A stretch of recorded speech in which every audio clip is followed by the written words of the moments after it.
Let's lay some noise.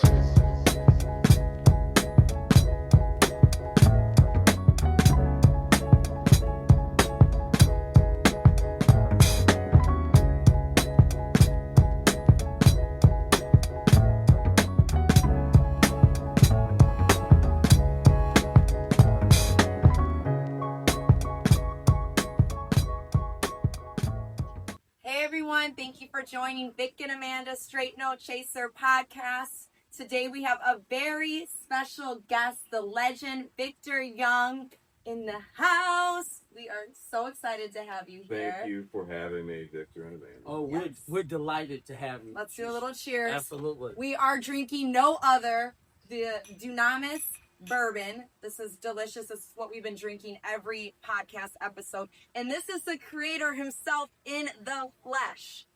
It just keeps getting better. Yes.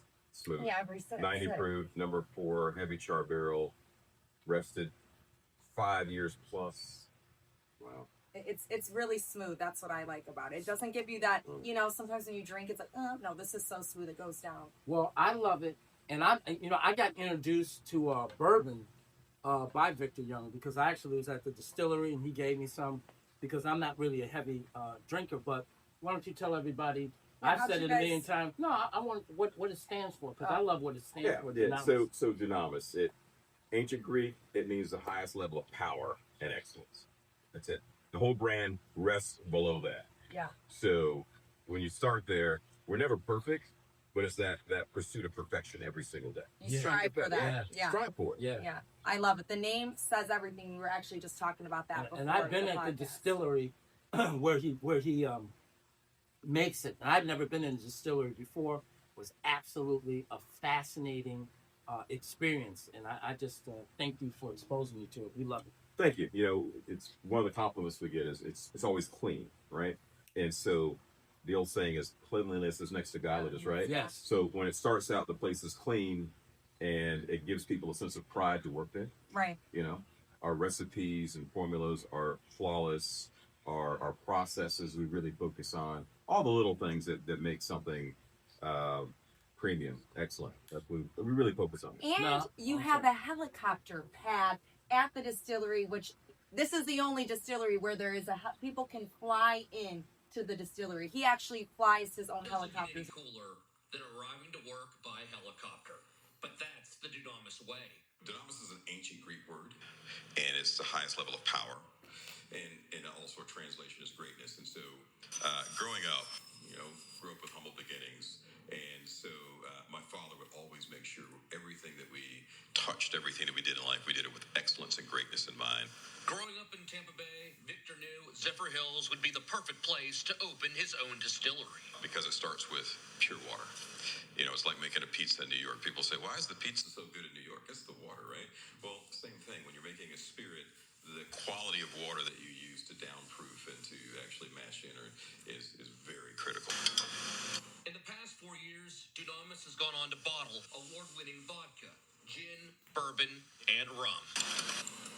It's a special time to have a family business that we're able to showcase local Tampa talent, homegrown talent per se, that not only services this community and the state of Florida, but the entire country at this point. But definitely not a lot of African-American distillers in the country. There's probably less than 20 out of the thousands that exist, so it's a rare group of individuals. And Victor's passion for aviation is evident in several of his spirits. For instance, Zulu Hotel Airman Gin and Aero Squadron Vodka. Every bottle of Aero Squadron we sell, proceeds go back to Bowls of Honor. That's really for the Gold Star families, the kids of fallen soldiers, first responders. Dunamis has also been very instrumental in developing the next generation of pilots. We like to find people who want to be in aerospace and aviation, who may not have the means to make it happen, and we make it happen for them. And Dunamis is even in the process of expanding their facility to include a helipad. So all the tour pilots from Ocala to Orlando to Sarasota, Bradenton, Tampa, flying individuals to do a tour. So they'll get an aerial tour by helicopter. They'll get a tour of the facility, and then they get to go back to their homes.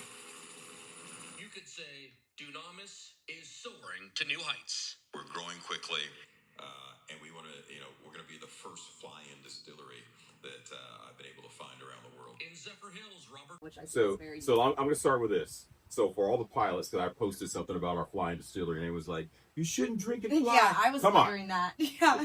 There's an 8-hour throttle to bottle rule, meaning from our last drink, there's an 8-hour window before we fly. Okay. So these are, tour pilots that come into work, right? So the days that I fly to work, obviously I'm not drinking at work. And then the tour pilots can actually fly in clients to come to the distillery. And so instead of just touring the beach, which gets boring after a while, 100%. seeing the same two dolphins. Yeah. There's Willie, there's Bernie. So you get to actually fly in, go on a tour with a client. They get to have an experience at the distillery, go to the tasting room, have some samples, get back into a helicopter with a licensed pilot who then flies them back to their home. Right. So this is really great for the aviation community, especially a lot of helicopter pilots out there, because most helicopter pilot jobs are pretty serious and dangerous. So this gives them something fun to do. Yeah, yeah. And I think I heard that you started the distillery because it was a project of passion for you. Because you Absolutely. have a background in a bunch of other things. Media, the automotives, you were doing stuff with Ferrari, you owned a Ferrari, or you owned the Lamborghini in Sarasota? Correct. Okay. Yeah, so automotive industry, Lamborghini, BMW, Jaguar Land Rover, Mini, just a lot of other brands. But Well, weren't you part of the Morgan Car Group? Is Yeah. that the 9th largest 8. car group? Eighth, yeah, he Okay, corrected me I'm on sorry. that. Number 8. So, okay, Okay, brother, I'm sorry. 8, 9. Okay, no. Look, no, they're single no, digits. Top 10. Now top you say 10. 10, 11 now. Okay, Yeah, all right. We're getting out of the spectrum here. 8 in the whole country In or the the world? country. Or in this country? Look, I'm not sure about the world, but I know the largest dealer groups are in America. It's so probably in the it could world be. because Could how be many world. people are in the world Yeah. that have dealerships? largest in Florida, 8 in America, and over $8 billion in revenue annually. Why We're did a you small leave business. the Lamborghini dealership before I could come over there and ask you to give me a car? That's why I left, Vic. I He knew, knew I he knew was the day was coming. coming. I knew it was coming. Yeah, the Sorry. timing on that, brother. Look, I called Elliot. I said, "Have you seen Victor Woods?" Because I thought I saw him drive by here. and Elliot's like, "Make your move, brother. Yeah, He's 'cause coming." and this is just a funny thing because I know Amanda's. Well, you're gonna ask how we met. Yeah, how But- did you guys Well, I got a friend in Sarasota. His name is Elliot. I'm trying to get him on the show, but he's very conservative, but he's one of my dearest friends. But he's like Bernie Mac. People say, But do I have a television show? No. I'll hold him, man. I ain't got no television show. Why? Because you scared of me. Scared I'm going to say something. You motherfucking right. Think I won't say something? Let me tell you something. Y'all been fucking with me for a long time, but I'm back. he would say, I'm afraid you gonna say. He said, I ain't gonna say nothing. Let me just get on there. I ain't gonna say nothing. Elliot's afraid I'm gonna say something, but he's got like the best detailing shop in Sarasota. People bring their Lamborghinis, their Ferraris, their Porsches, their Rolls Royces, their Bentleys. I mean, he's that guy. I mean, it's like a Beverly Hills shop. Fantastic guy, and I've gotten to know him as a friend. He even ceramic coated my helicopter, my Oh, Bell wow. 505. I didn't even know you could do that. Took That's 2 days amazing. to get right from the factory in Maryville, Canada, from Bell, and completely paint corrected what I thought was perfect, and then ceramic coated it. Wow. So I think it made my helicopter faster. See now, that's- Yeah. that's rich people talk. Because normal people don't know nothing about ceramic coat. We ceramic coat cars. You ceramic coat There's helicopters. levels. Look, There's levels. there's to levels. this. Look, wash a helicopter one time, you'll look for some ceramic. It's a big piece of, it's a big machine. So, it just so happened that I wanted to get a Starbucks because Elliot had been talking about Victor all this time. Tell me about Victor, about his business, how smart Amanda, he was. you couldn't have written this in a movie the way we met. It was. No, I know, You he want to did tell say- him? Go ahead, Yeah, Victor. No, look. no, you should tell him. All right, I'm gonna tell you from my POV. Yeah, you go please ahead. do Yeah, it from from your your perspective. So perspective. my point. So first of all, Elliot's been telling me about 20 is the name of Elliot's shop, by the way. Let's give Elliot the plug. Yeah. 20 we will plug Sarasota, Elliot's Miami, detailing. Orlando, and Venice. So he's all over. Yes. But anyway, so Elliot's telling me, you got to meet Victor Woods. He's got this book. He's this great guy. His story is amazing. Just every time I see it, he's a car guy. He's this. And I'm like, okay, we'll meet one day. And so we're sitting. I'm driving from Sarasota. Elliot's coming back towards Sarasota from one of his other locations. And he's like, where are you at? And I'm like, I'm in Sarasota. I'm almost at State Road 70. He's like, I'm almost there too. I'm like, I'll hop off. Let's have a cup of coffee. Boom. So we get off. We're sitting at Starbucks. And next thing you know, this Corvette, this very good-looking Corvette, loud Corvette, comes around the corner, and he gets hit by this lady. Oh. He gets. I'm like, and Elliot's looking at me, and I'm looking at Victor, and I'm like, but you don't know it's this Victor guy yet, just right? got hit by this lady. And then another person comes around the corner and almost hits him. And Victor's like, what's going on? He's like, now he's trying to protect his investment. He's got this new C7 or C8 Corvette that people are aiming towards in the parking lot. And I'm like, this guy better move his, I'm like, this guy better move his Corvette. He's going to get hit again. And all of a sudden, Elliot turns around and goes, oh, that's Victor Woods. What an entrance. So then, and here's the funny thing about that. There's a lot of caveats to that, but one of them is Elliot never came outside. Me and Elliot, he wanted to see how it was going to end up before he came outside. So they're inside watching. So after it's all over, his hands were on the table. Like he wanted to get up, but his body was frozen. Yeah, he wasn't coming out there because he knows I'm crazy, so he don't know what I'm about to do. But just so happened, the woman was really upset, white woman. I'm just trying to give the details. I don't care what color she is. To paint a picture. White woman, and she was very, nervous about it and upset. And I hugged her and said, it's okay, don't worry about it. And I had no idea that Victor Young was watching the entire thing unfold in front of his eyes. And then when it was all said and done, I went in to get a cup of coffee. I said, well, I might as well get a cup of coffee. He's sitting in there. Elliot's sitting in there. And then I sat down with Victor. It was our first meeting. Victor, being Victor, is a little standoffish because he's like, I heard some things. I don't know. First time I see him, there's an accident. But then we got to know each other a little bit. You know what he did? Our cars are similar. We have similarities, but there's a whole ocean in our finances are different. So I'm proud of my Corvette. I've had it custom painted. And Victor said, yeah, I really like your car. And let me show you your mind. And then he pulls out his phone, and then he shows me his Lamborghini. Rolodex. He says, I got a car just like yours, same color scheme. Pulls out. It was the same color scheme. Pulls out the Lamborghini custom paid, man. Put me in my place, bro. It's okay. No, they were very similar. But everybody needs a friend like Victor. I just want to let you know he came over today to shoot the podcast, which we're grateful. He comes over with a box of cigars. Some Danya lady. That's how people Number come threes. over. And he comes over with Dunamis. Like, I'm old school. When you visit someone's home, you bring a gift. Yeah, right? empty-handed. Yeah. Show your appreciation. Yeah. Well, you're going to leave my house with a gift. You don't know about that. Uh-oh. Yeah. Okay. So I wanted to kind of gear this with some questions and go towards the direction of entrepreneurship, people in places of leadership, people that have aspirations of starting businesses or just have dreams in general. So I want to know, what is the myth about success or entrepreneurship that you wish people would unlearn? Because obviously you've been successful in a bunch of different ventures for the last 30, 40 something years. What is something that you wish you could untell that people have misconstrued about entrepreneurship and success? So one of the big things that, first of all, I used to have a podcast years ago called The Daily Life Coach. Okay. And I stopped during COVID. And the reason I stopped was because there were so many people who weren't true and real to what they were talking about. Right. I heard so many people, when they started their podcast or their statement with, all you have to do is X. Right. It just burned me down inside because I knew they were sending people in the wrong direction. They weren't walking the walk. They weren't walking. The whole, all you have to do is, everyone's situation is different.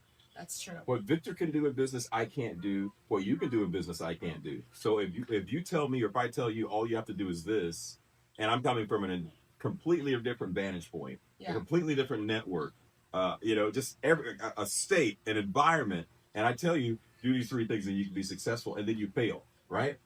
You fail horribly because I had advantages that you didn't have, and you had advantages that I didn't. Or strengths and weaknesses. Strengths, weaknesses, environmental situations. Right. There's so many different things. Now, you can take a variation of that.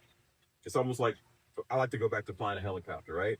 The wind's blowing from 180 with a helicopter. You want to stick your nose in the wind, but all of a sudden I can't fly into the wind at 180 heading south, right? Now all of a sudden my approach is heading east. What do? I've got to have a different set of tools in my pilot toolbox to be able to make that approach. Right.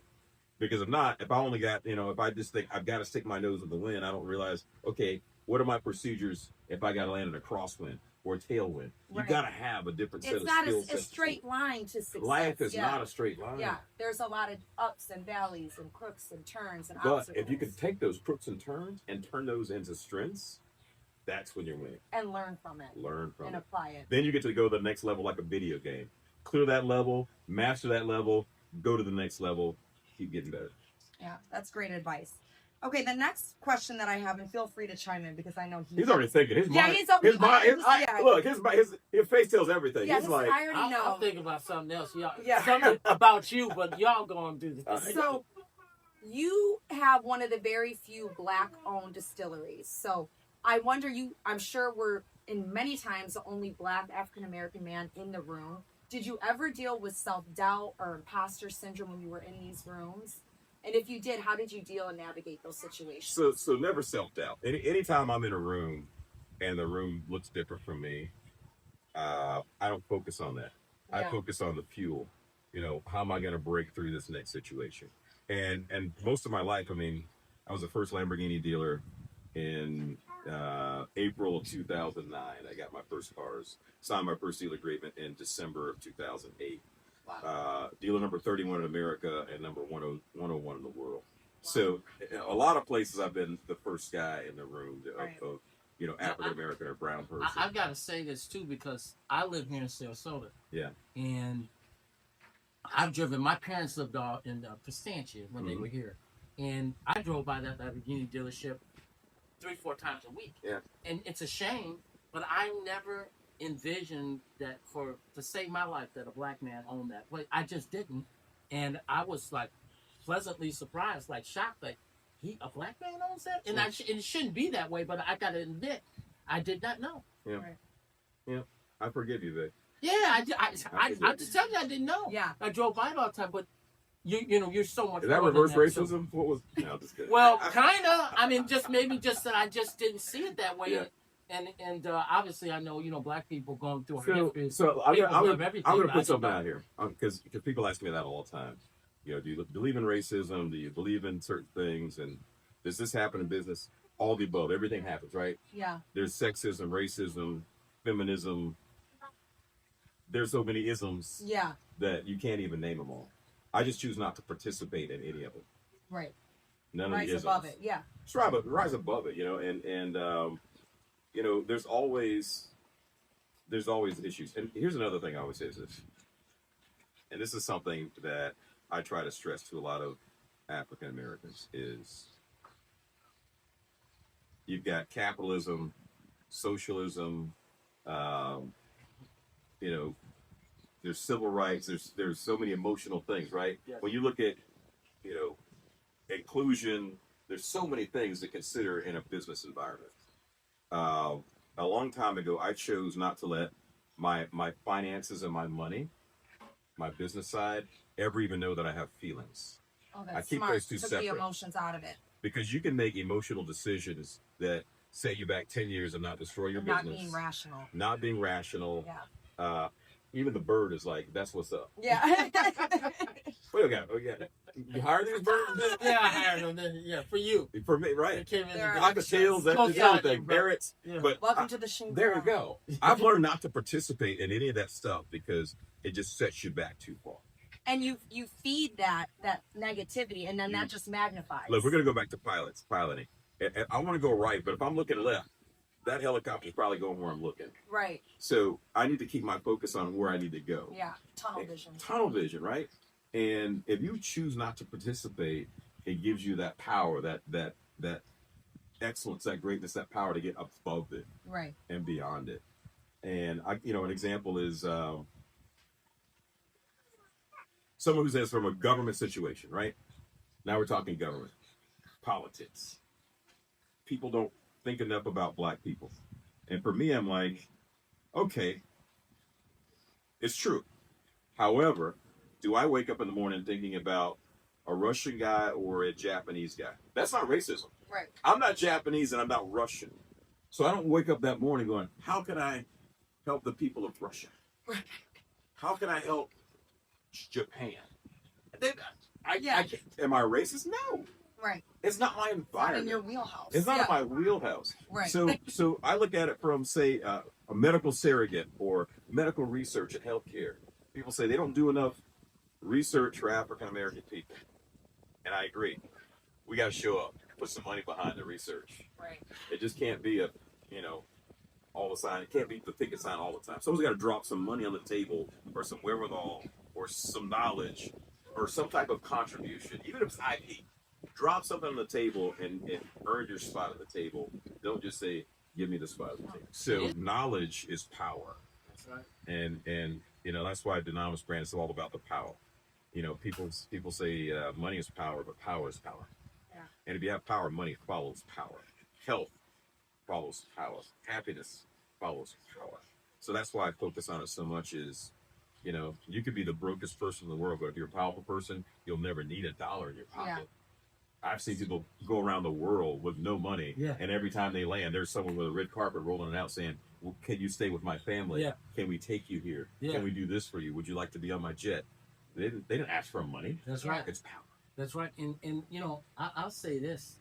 A lot of people, and it doesn't matter, what color somebody is, but a lot of black people are focused on, an athlete or a professional singer or a rapper, or somebody who has accumulated some level Perceived power. perceived power or money, whatever it may be, or variation of both.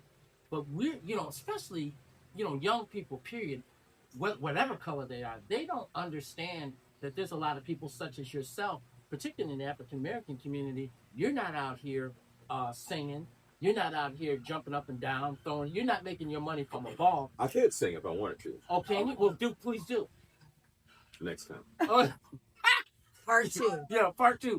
But you've made your money intellectually, Right. with your mind, and that's so important, and that's lost because everybody. I used to say, especially to young men that want to be professional athletes, you have a better chance of standing out in the rain butt naked, begging for lightning to hit you, and getting hit by lightning than you do of making it in a professional sport. Right. You need to use your brain. You're an example. Yeah.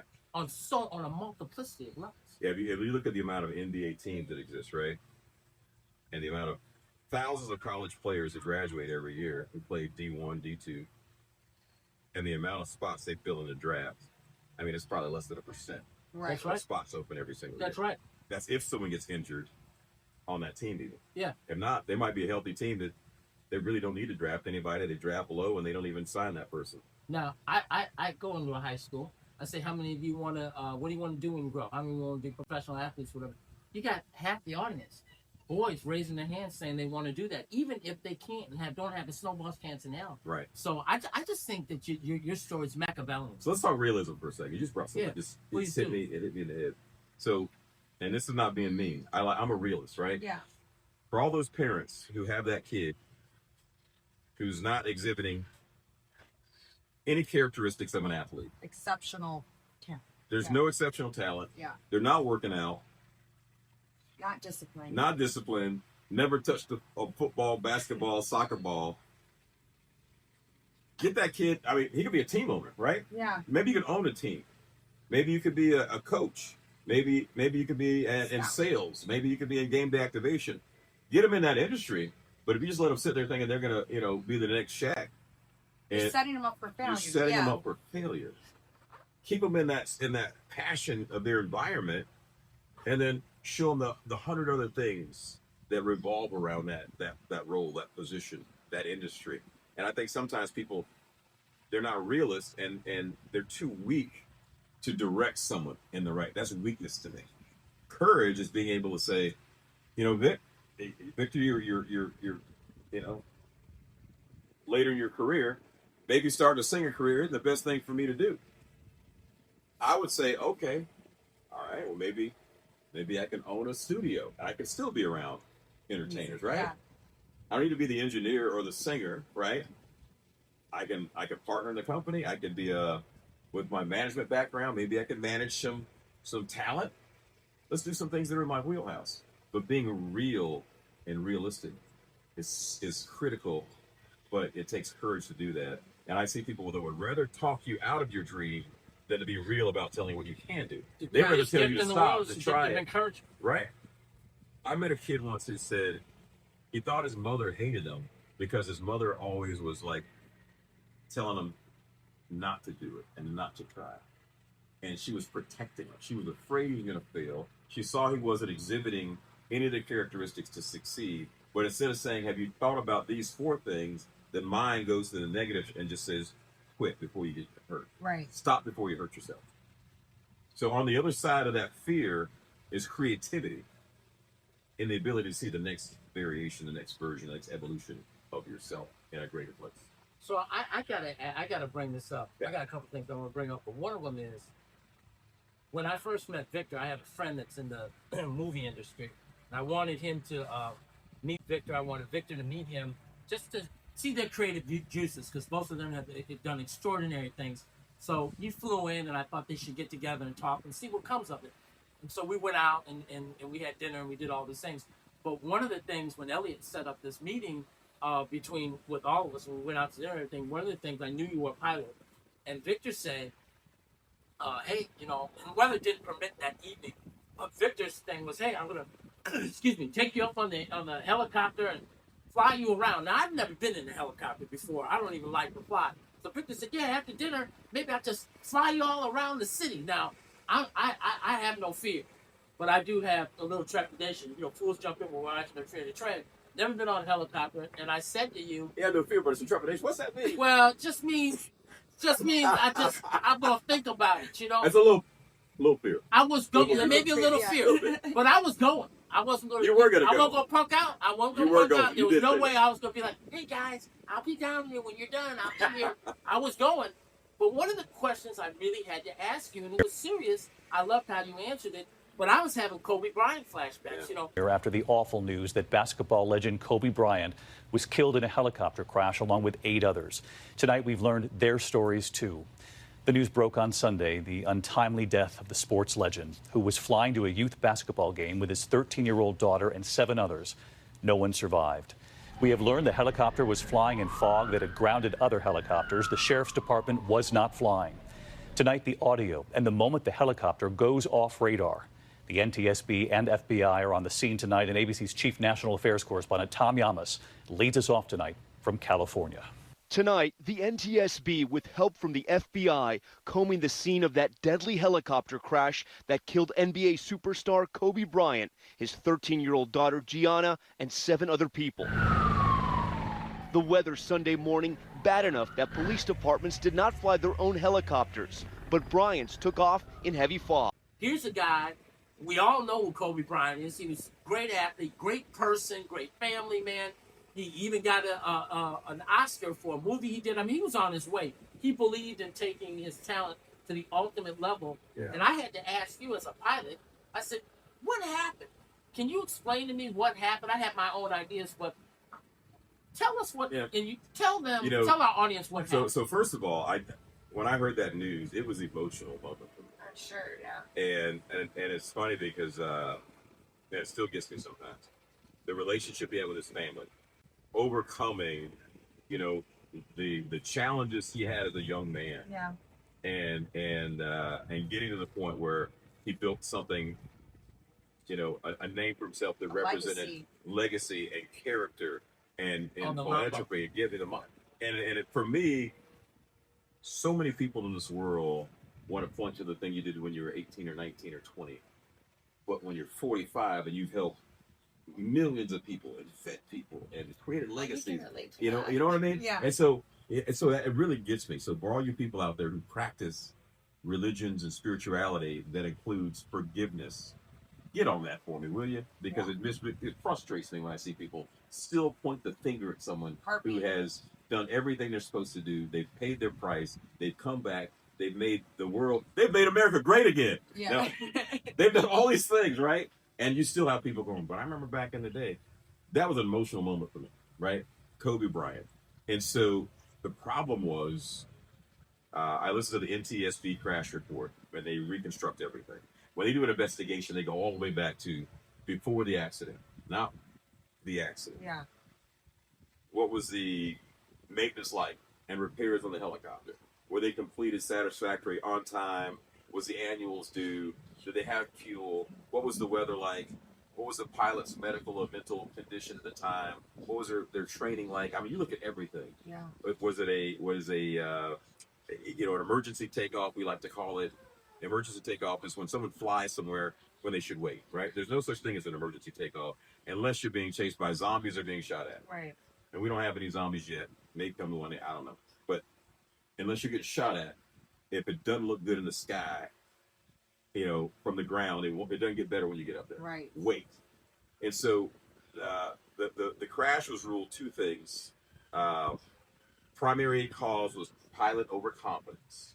Oh.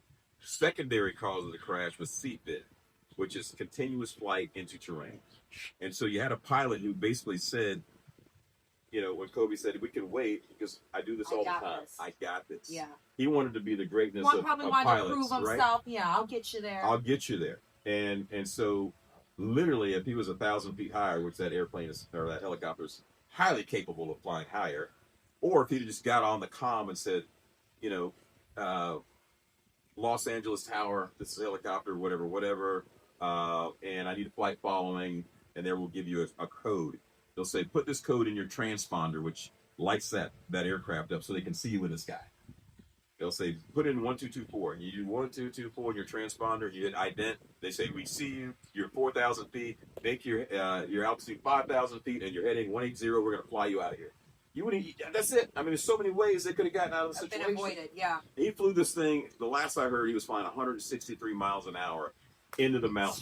Straight into it, and killed everyone. So that's overconfidence, that's ego, killed everyone, right? It was including ego. So I've been in situations as a pilot where I need help, and I know who to call. But those are the decisions you make before you get into trouble, and that's how, again, one of those things as an entrepreneur, as a person in business, ask for help before you get in trouble. Right. When someone calls me, and it's not a sign of weakness. That doesn't mean you're that's weak. intelligence. It's strength. Yeah. If you call me before you go bankrupt, before you get, all the horrible things that could happen to you happen, I can help you. Once you're in it, you got to clean up the mess now. Yeah. Right. That's not my thing. Your mess is not my mess. Yeah.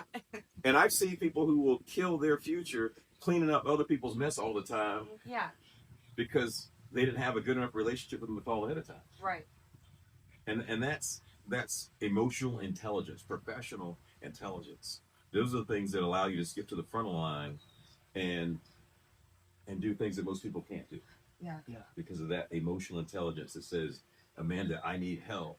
Can you help me with this before I get to Chicago? That's your city. Can you call this person for me? Right. Or I can fly to Chicago, knowing when I get there, waste my time, the company's time, away from a productive environment, the travel and entertainment expense on the financial statement from the airplane, the cars, the hotels, the food, come back with zero. I got no names, I had no meetings, I had no contacts.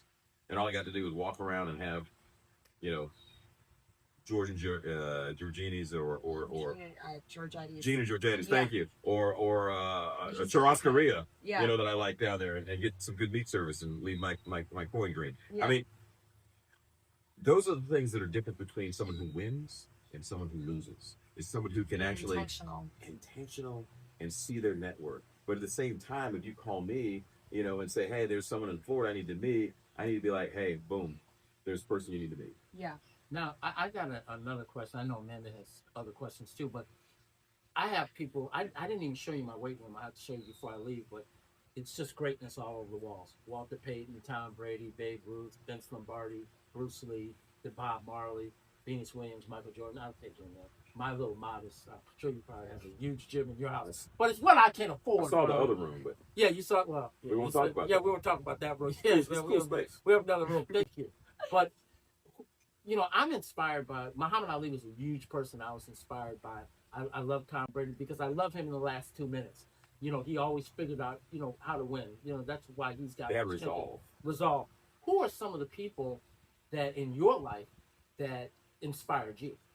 Wow. Because I know you've got some. That's a big one. Yeah. You want like star names? You want like no? I just want who really? What kind of guy? Someone in your family, whoever really inspired. Who inspired Victor Young and to why? be the Victor Young you are? Yeah. Who? What kind of people inspired you? So I'm named after my grandfather, Victor, And he was a very strong man. When I say strong, he had that resolve. He had that, like, if he wasn't gonna do it, like they said, let your yay be your yay, your nay be your nay. It wasn't gonna happen, or it was gonna happen. If he told you either one, it was gonna happen. And so obviously, raised my father. My father had that same characteristic that actually flowed down to me. And but what was really special about my grandfather is the era that he grew up in Mooresville, North Carolina, in a very it was definitely a segregated state back in those days, right? Back in the 30s and 40s and 50s and all that, one in his prime days. And he was a very respected man, very, very well respected. And again, that flowed down. And so I learned things like your name is your bond. If you say it, you got to do it. So say less, and if you say it, you mean it. Don't make threats. Just be a person of principles, and the words that you speak have to have power behind them. What does that mean when you say don't make threats? What was the perspective? A lot of people just Keep your promises. look. One of my kids' favorite words was use the word pie hole. It's like, keep your pie hole shut sometimes, right? Yeah. You don't need to say everything that runs through your mind. Who says that? One of your kids? I used to say it. Oh, to your Pie children. hole. Move on. But anyway, so one of my loving dad moments. I say it in a different way. Go ahead. So, but it's like, don't say too much, because if you talk a lot and you don't live up to what you say, less is more. less is more. Yeah. Then no one trusts what you say. Yeah. It's just talk. If you hear me utter some words, I've already thought about the consequences, what I'm willing to pay, good, bad, or indifferent, and that's where we're going. Yeah. And so I make sure I don't overpromise on anything. I really try not to. And so when I say it, then it's like, ooh. So it's kind of like Donald Trump. He talked about what he just talked about so much, but he talked about what, I don't know you where you stand on politics, but I know he recently dropped a bomb, and he's quiet about it. And he said he might. And next thing we know, we wake up, it dropped, and he dropped it. So that kind of thing, is that what we're saying? Well, look, you say you're gonna drop the bomb, drop the damn bomb. Is that what we're talking about? So that look, I'm gonna stay with it. I got enough courage to stay with that, right? Yeah. I'm gonna focus on the bomb and not my political side of what I think, right? Because here's what I learned in business: is this: 50% of your business is going to be liberal, 50% of your business is going to be conservative. That's right. And you don't know who the people are in the I'm room. a moderate. So I'm a moderate. And I look, I'm like this. I'm like, if I think it would. But anyway, let's talk about the bomb. You said the bomb may come in the next few weeks, and then the next day I think he dropped it, right? Right. Yeah, right. He said a couple weeks, and then the next day he dropped it. So I look at a certain situations, and this is not a party thing, because it's happened on both sides, whether it's Republican or Democrat. You'll have people that say, we're going to do it, we're going to do it, we're going to do it, and then they never do it. And then 2 or 3 administrations later, there's still problems. And then you have someone who just does it, and it seems to settle things. And I'll give you an example is Saddam Hussein, the madman of the Middle East, right? Yes. Saddam was perceived as a madman, which can't say he was not. He was out there, but for his environment, was he mad? Right. As soon as we took Saddam Hussein out of the Middle East, that whole region went crazy. Yeah. Not to mention They went out of there were control. no weapons of mass destruction either. People forget George Bush sent us in there. Take that. I even take that out of the equation. I look at the fact that they needed someone in that region that everyone could respect unilaterally. Yeah. To say, if Saddam says it, it's so. And there were never any wars out of that area when he was there. There were no wars. I mean, was there things that he dealt with in that region? Yeah. Could you imagine trying to control an entire region and say, I'm going to guarantee that nothing happens? There'll never be a terrorist attack. There's always going to be skirmishes. There's always people who want to get out of pocket, right? It's like anything. Yes. And then you have to draw them back in. Yeah. And he was that guy that had the power to rein them back in. Yes. So before you again, look at someone for all the bad things about him, and trust me, he had his plenty. Are they a better option for that time? And that's how I looked this up. So let's go back to the bomb. Probably the draw out that we did in the Middle East was bad for the Afghani people. We just set a date that we're going to pull out on this date, and we left on that date. We left equipment behind. They were an ally for the U.S., and I feel sorry for the people, the Afghani people that I know that was partnered with the U.S. that said you pulled out and you left us, and now there's people who are getting tortured, raped, and murdered by another regime. Sure. So, so there's certain things that we do that, unfortunately, you got to look beyond what we see on the news. And I remember we had a chance to see Bill Clinton once, and it was pretty funny because Bill Clinton was here in Sarasota. When was that? I love Bill Clinton. Yeah, it's been probably, man, at least a decade, maybe 15 years ago. Oh. And so there's a, he's on a panel, or no, there's a, with a panel, but there's a moderator interviewing. And so she asked him a couple questions. One of the questions, how do you think you'll be remembered 50 years? And everyone laughed in the room, and he laughed. And, we were talking about and Bill's smooth. Bill's just like, hey, they can think of me as Attila the Hun as long as they remember me, and everyone laughs again. Yeah. Because, no, seriously. And he goes into, his thing, and Bill's smooth. Yes, he is. He handled a room of Republicans. Is he smoother than the bourbon? Not as smooth as the Interstellar bourbon is on point. Matter of fact, Total Wine and More, Fleming's Restaurant. There's a lot of places you can get that. But anyway. So he said this. Oh, shameless promotion. We can get it at Fleming's. Right. You can get it at Fleming's. We're at Fleming's. Oh, wonderful. Across the country. And we can get it at Corona's, where I go. All the Corona cigar lounges. It's a ton of places. Yeah, all over the country. All over the country. That's right. All over the country. We're moving on. We just recently did something in Chicago. 16 the states. House of Blues. 16 states. We're quietly moving across the country. We're taking over. Yeah. Big Daddy's down in South Florida. And I love it. Yeah. I love it.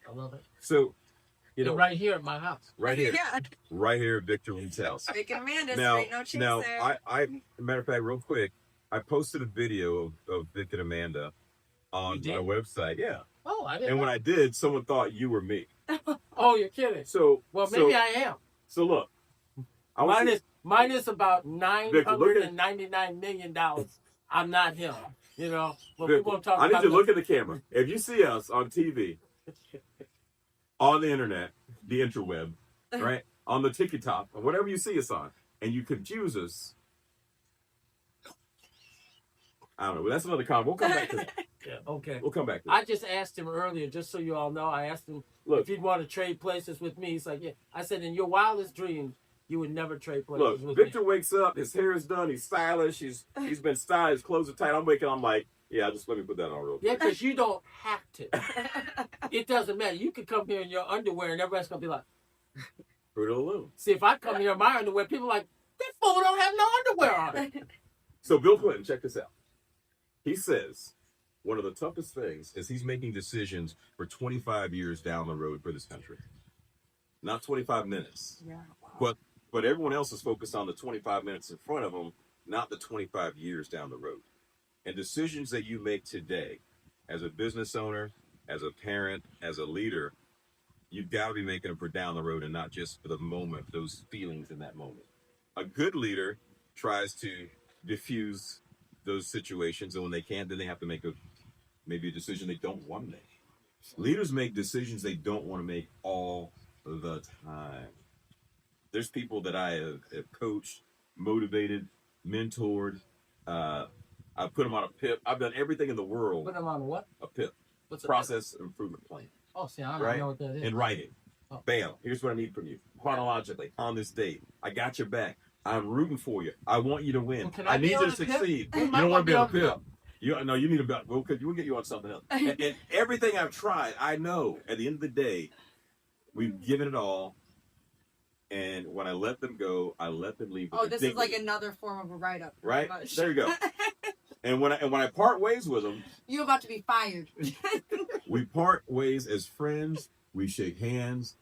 I've had guys stay in touch with me that I followed, that I've helped them come back and become great. Yeah. Because they said you gave me everything you possibly could. Yeah, they respected it. They respected it. And you let me leave. You let me leave with my dignity. Yeah. I didn't get perp walked out by the security guy, with the bots and booted out the parking. Yeah, I want to adopt that too, because I have people to attempt to do things with me and they fail because they just don't have it. My agent, and this is an interesting thing to comment on. I don't have an agent, by the way. Well, you don't need one, but my agent said to me years ago, before I got my book deal, she said, when she took me on as a client, she said, you have it. And I didn't know what she was talking about. I said, what do you mean I have it? She said, you have the it factor. Either you have it or you don't.